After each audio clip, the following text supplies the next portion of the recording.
Person one loves person two. Guess what? Shenanigans ensue. Person one hates person two. Guess what? Still shenanigans ensue. Person one fake dates person two. Guess what? You guessed it. Shenanigans ensue. Co-host one reports to co-host two. What's the name of the show? Shenanigans ensue. Yeah. Hi, I'm Jasmine. And I'm Jane. Welcome to our very first episode of Shenanigans Ensue, a podcast where we are neither 30, flirty, or thriving. We are so excited to have you here with us.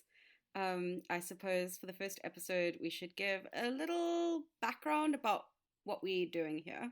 Yeah, so Jane and I are actors and friends. We have been for a very long time, and we have a genuine love for rom-coms.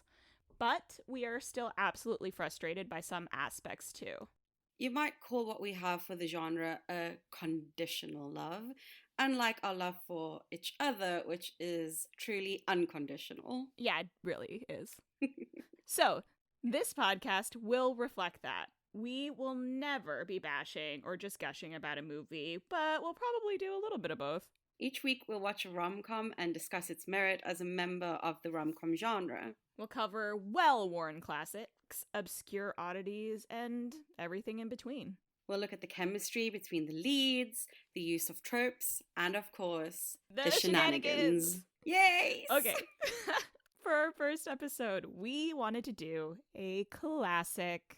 So, please welcome the very first rom-com for Shenanigans Ensue, 13 Going on 30. Of course it is. I mean, is anybody surprised? It had to be 13 Going on 30. I mean, honestly, what else was it going to be? You can't do anything else. This is the perfect inaugural episode. Perfect way for us to ease you in to what it is we're going to do and our style and that sort of thing. Right? I feel like if somebody was upset by picking this as the first one, what are you doing here? This isn't for you. No, this really is not your podcast. No. There are millions of other podcasts out there. Please go forth with love and go listen to them. Yeah, because this is going to be us having a fun time with 13 Going on 30. All right. The movie came out in 2004. So it is definitely an early aughts classic. Now, what's your experience with this movie, Jazz? Do you remember the first time you watched it? I absolutely do. I love this movie, but I hadn't watched it in years. When we watched it together was the first time I'd seen it in probably over a decade. Same. Really? Yes. It had been, about a decade since the last time I watched this movie. Oh, even though I love it so much. It's so great. Yeah. Oh my goodness. Okay, so for other people who have also not watched it in over a decade, let us give you a really quick plot synopsis. After being humiliated at her 13th birthday party, Jenna wishes to be 30, flirty, and thriving. Don't we all? Oh, yeah. Goodness, let's not get into that. Thanks to some magic dust sprinkled on a house given to her by her best friend Maddie, her wish seems to come true when she wakes up as a 30-year-old full-grown woman with what appears to be the perfect life. She soon discovers that perhaps everything isn't as perfect as it seems, and she needs help. So, she sets out to find adult Maddie, and shenanigans ensue. Great summary, Jazz. Goodness, after watching this movie the first time in a decade, the thing that probably stood out the most to me was that I had to actively be suspending my disbelief because everything seems so much more creepy when you think about her being 13 in the body of Jennifer Garner. Oh, they really played that up too. It was just so uncomfortable so many times. It was so uncomfortable. And oh goodness. And I think that the last time I watched it, I was probably 17. Mm-hmm. And so it was not as creepy. Exactly. Those moments. That's the point I'm making. I wasn't as conscious of the fact of how creepy it was. I think I was enjoying it more, like, haha, she's 13, she doesn't get what's going on in the adult world, and not thinking of, this is terrifying. This adult man is revealing himself to her. you know? Yeah, it's doing a striptease, Oh, and gosh. when she wants to play board games. Ugh. So, wait, can I just go right to the very beginning montage? Yes, Because go for it. I had a moment at the very top that was an absolute delight. So, like, we're at the school, they're in the hallway, she's about to give the 6 chicks the invite to the birthday party. And as they come walking down the hall, we've got this incredible soundtrack playing. And literally, as they're walking down the hallway, like, the audio gives them a little... No, and I literally missed lost my that. mind. I was like, are you kidding me? Whenever I enter a room, can I please get a da-da-da-da entering da-da-da-da? Like, I just want to... Give me a little clap intro. I want a little pop, pop, pop, pop. I got you. Yeah. If we ever Yeah. are on the same continent ever again, I've got you. I need an entrance. Yes. Don't we all? Don't we all need an entrance though? Speaking of the soundtrack, how much do you love the soundtrack for this movie? So much. I think I need to go. So much good music. I think I actually need to make a playlist of the songs in this movie because, my word, I love it so much. Almost every song that played, I was like, I love this song. I love this song. Every single moment was so much fun. Okay, speaking of music, though, really quick, I'll cut into the middle. I love the Thriller bit. I know it makes you uncomfortable, but for me, that part makes me smile like an idiot. I'm like, are you kidding me? Everybody just knows the choreo? Yes, please. It makes me cringe so hard. I have to like watch that part of the movie between my fingers. I'm just like radiating embarrassment, but it's delightful. Well, then you're really lucky because we haven't had that song play while we've been together in public because I absolutely start doing the choreo. Really? I don't know if you know this about me. I will start full-blown clap above my head, shimmy, shimmy, shimmy, clap, shimmy, shimmy, shimmy. I mean, I will do the choreo. I'm all for you to do it as long as you don't try to make me do it. Oh, no. And I do it poorly, by the way. Like, those people who do it in the movie are trained dancers. I do it like a bumbling idiot. They were doing a flash mob before that was a thing. I loved it. The other day I was actually reading an article where Mark Ruffalo was talking about that Thriller sequence, and he was saying how much he didn't want to do it. So Jennifer Garner dragging him onto the dance floor is actually very close to his real feelings about the situation. Oh, that sounds about right. Which I just think is very funny. I suppose we should also mention that the opening credits is set in 1987. Oh, wow. Mm-hmm. I wasn't even thinking about that. Yeah, 1987, and when she wakes up, it is 2004. Oh, gosh. One of the first things that I thought is poor honey baby, she doesn't know what a cell phone is. Oh, no, I hadn't even thought of that. She wakes up and it's yelling at her. Yeah. Yes, right, of course. And the ringtone. Do you remember when we had like specialized ringtones? Oh, yeah. For every person. Yeah. Or at least the people that mattered. And now my cell phone is almost permanently on silent unless I am actively expecting a call. Even then, I probably didn't turn it off silent. I've done that to you a couple of times. Sorry. No, that's fine. It's totally fair. And then I'm like, oh, my phone didn't ring. I don't know why. Meanwhile, my phone has just been on silent. I can't. I'm calling myself out here. Oh my gosh. And also, I had not watched this movie for so long. I forgot Mark Ruffalo was in it. Or maybe the last time I watched it, he wasn't like a thing yet, right? Like, he wasn't the Hulk yet.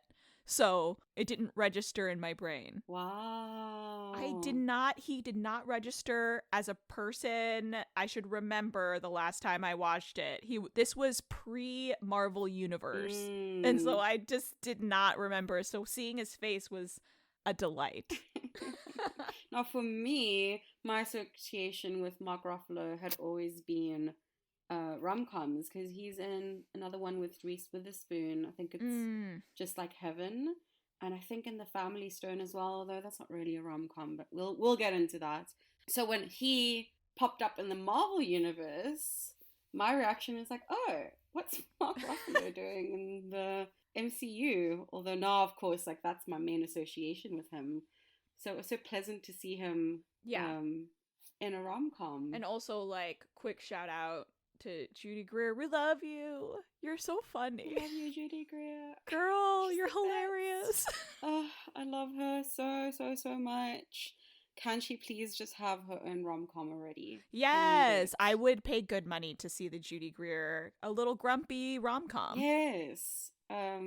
Hollywood. Anyone? We'll pitch the story. Seriously. Okay, cool. So let's get into it. As we all know, I'm assuming since you're listening to this podcast, that tropes are a really huge part of the rom-com genre. You know, we have the dash into the airport, the friends to lovers, the big dramatic grand gesture in the rain, etc., etc. Yes.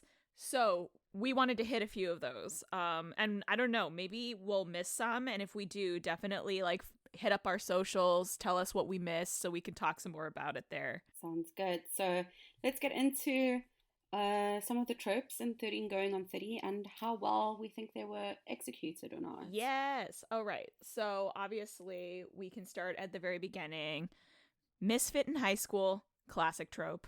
Classic trope. We have friends to lovers, especially one friend being in love with the other friend. We have the choreographed dance number, like we already discussed. I love a random choreographed dance number.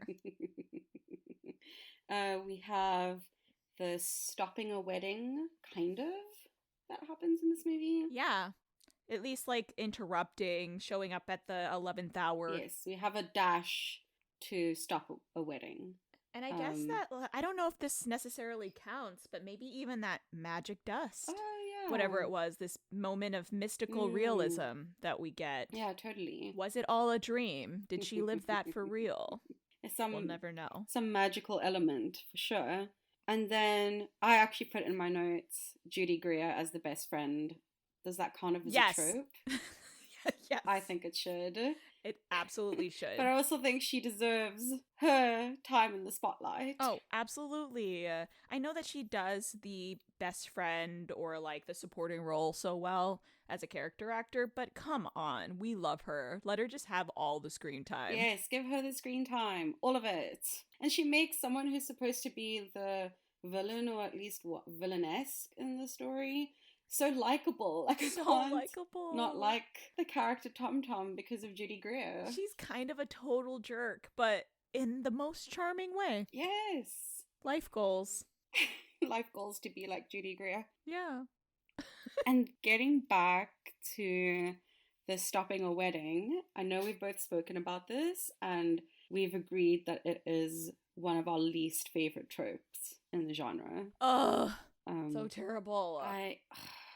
It makes me so mad. This is my choreographed dance party for you. This is where I get so cringed out. Well, I do too. I can't.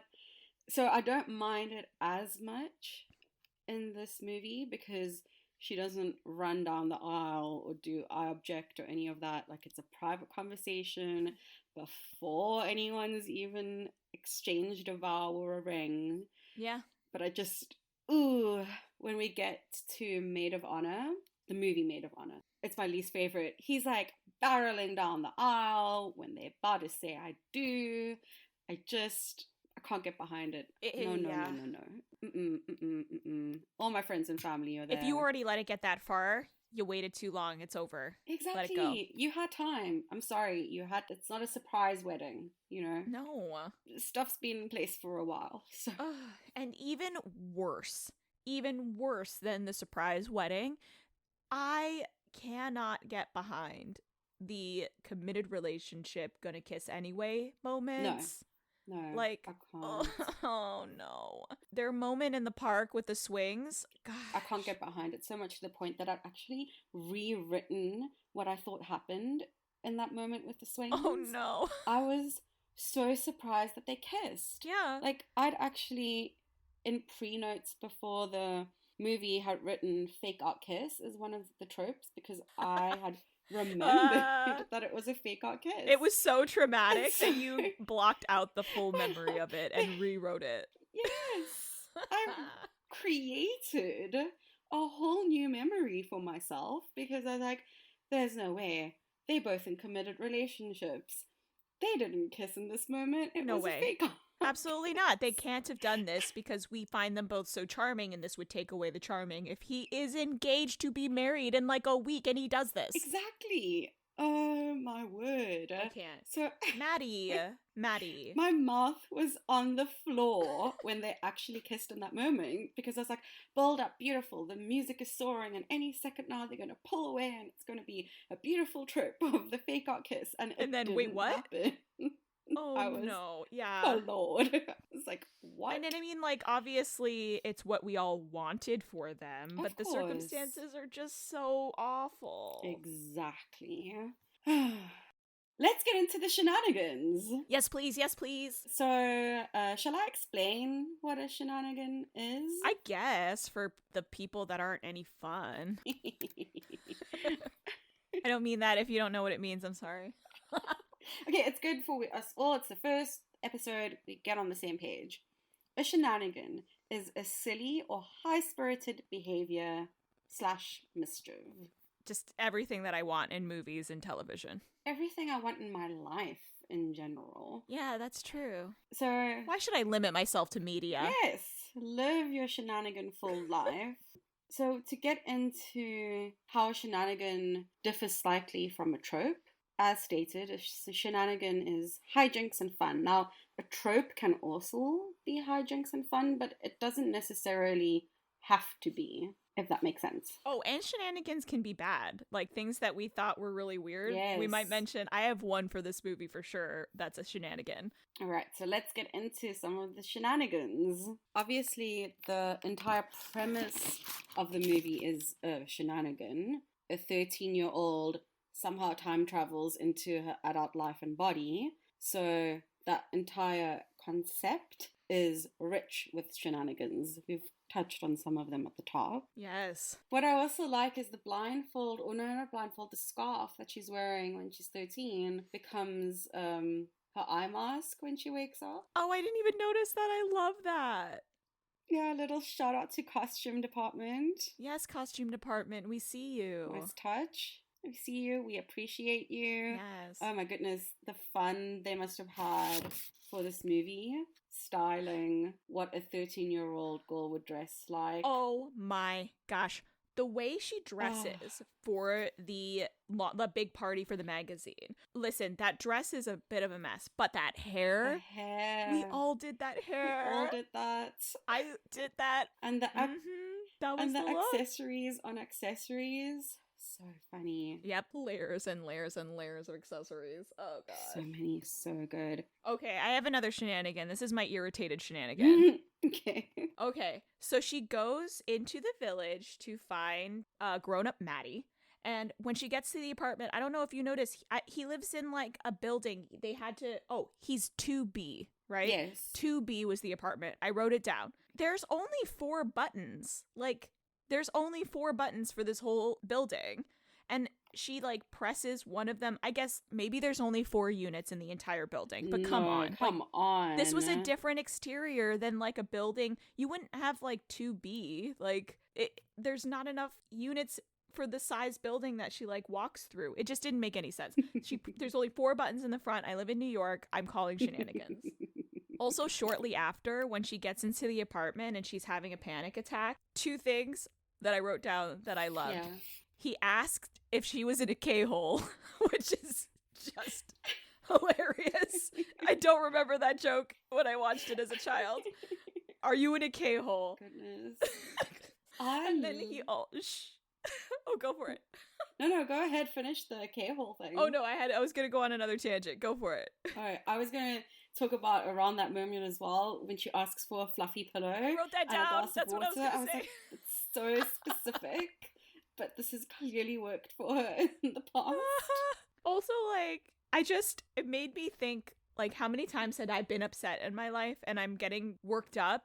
And really, like, I just needed something fluffy. Like, I just needed to hold something calming. Yes. And now I'm gonna maybe ask you for to hold something and you needed water. Yeah, water and a fluffy pillow. I love it. Do you have a fluffy pillow? I don't. I have to go get one. Yes, I think I need to get one too. I feel like that would fix a lot of things because I don't have a puppy. Neither I do feel like you I. don't need a fluffy pillow if you have a puppy.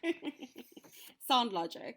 I approve. I don't know. That's sound logic. Yeah. Um, If I can have a puppy, then I don't have to buy all these pillows. But all these pillows. I thought you were just getting one specific fluffy pillow. I don't know. What if you're in the wrong room and you only have that one fluffy pillow? You can't find it. I'm thinking fluffy pillows in every room. Yes. They need to be available, ready, easy access. I have a lot of fluffy blankets, but that doesn't quite work in the summer. I feel that's like true. I have a fluffy blanket in every room. Well, that's pretty close. It's close enough. You have the emergency pillow, and at least you have like blankets about.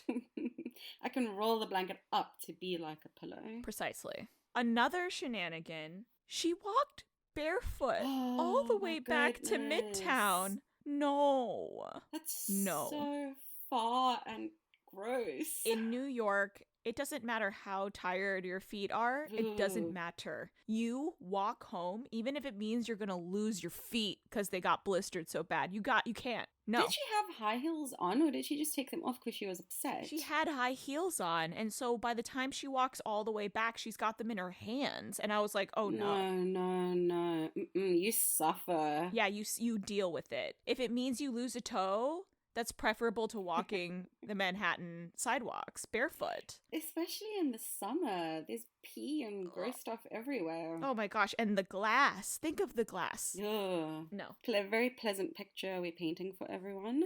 Yeah, you're welcome. Oh no.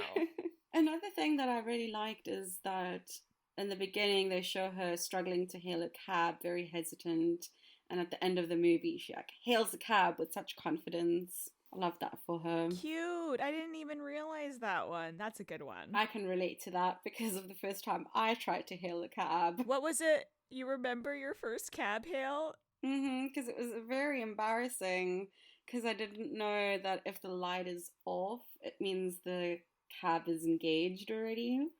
And so I stuck my hand out with great confidence because I've been told you have to project confidence, pretend. And then some guy next to me was like, no, that one's engaged. You have to wait until the light comes on. He was very nice about it, but I felt embarrassed. Oh, no, you shouldn't, though. You would be surprised. I think most New Yorkers don't know that still. The amount of times that I've been out on the street and, like, watched people get frustrated that a yellow cab drove by them even though the light was off. Like, I've literally been that person because they'll get mad on the street. They are like visibly upset and I'm like, hey, by the way, it has to have the light on. Like, well, then PSA for everyone who's living or visiting New York. Yellow cab is taken if the light on the top is off. Yep. Light's gotta be on. Otherwise, don't bother. Otherwise, walk. But keep your shoes on. Keep your damn shoes on. Keep your shoes on. Oh, gosh. Another thing that I think I'm going to include in the shenanigans, just because of the accelerated speed of which the plot takes place, is that all of this is compressed and happening in 3 weeks? Less than? Oh, yeah. But, like, she runs the company like an absolute boss still. She manages to do everything she needs to do. It's insane. It is insane. I was referencing the 3 weeks more into reconnecting with Maddie. Oh, yeah. And he's busy planning a wedding. He's planning It's happening in 2 weeks. 3 weeks out from his wedding. And she spends an entire, maybe not a full week, but at least 4 or 5 days are those photo shoots at the end. Yes. Speaking of those photo shoots, I know it was supposed to be a very sweet moment that he comes up and she's hiring him, but I would have been personally so annoyed. It's like, you putting so much pressure on me right now. All these models are here, everything's set up, and you're like, did you bring your camera? We're doing a photo shoot. What do you say? Right? No warning? Why is he there? Oh, I would have been stressed. No. What if he said no? Exactly. This is the point I'm making. It's wasted time and resources. You had to go, hire all these people. Seriously, and everyone's there. Yeah, it's just an insane ask. I don't know how you wouldn't tell somebody that they're about to photograph for a national magazine. Exactly, without giving the person any time to prep, talk about concept, anything like that. Storyboard. Yeah, insane. I'm not a photographer, I'm just making stuff up. something along, some kind of preparation beforehand. Yeah, I would not have been happy with that. Oh, one more inappropriate quote and shenanigan before we move on, because I loved this. That they're talking about their childhood, the two of them, Jenna and Maddie. And they're talking about the fact that they're not friends anymore. And when Jenna asks about it, Maddie says it happened at the birthday party. And so they reference playing 7 Minutes in Heaven. And Maddie goes, you know, Spin the Rapist, or whatever it's called. And I was... Yes, I remember that quote. Wow. Wow. Wow. I didn't remember that one either, but Spin the Rapist is amazingly apropos. Wow. Let's shove a bunch of teens in a closet. It's funny. And not let them out. And it's dark and uncomfortable. It sounds like my worst nightmare now. You talking about it. Yeah, seriously. And Maddie was fully aware of all of that anyway. And that, oh, you know what? Now that I'm thinking about it, because in that reality where they're not friends as adults, Maddie would have opened the door and kissed her without her permission. And so maybe he feels like he was the predator in that moment. Right. Because he was told a lie. He thought she was waiting for him. I don't know. Poor guy. The whole thing is just stressed me out so much. Yeah. Young Tom was like, she's waiting for you. And he goes and kisses her. And then it's like a whole fiasco. That's so stressful. Oh, something that I actually wanted to ask as our resident American. Are razzles real? Is that something exists, or is it a movie thing? I don't think so. I'm not familiar with a razzle, unless it's something from the 80s, which is just slightly before my time. Oh, that is true. I'd forgotten because they eat it. Maybe it's like a popular 80s, yeah.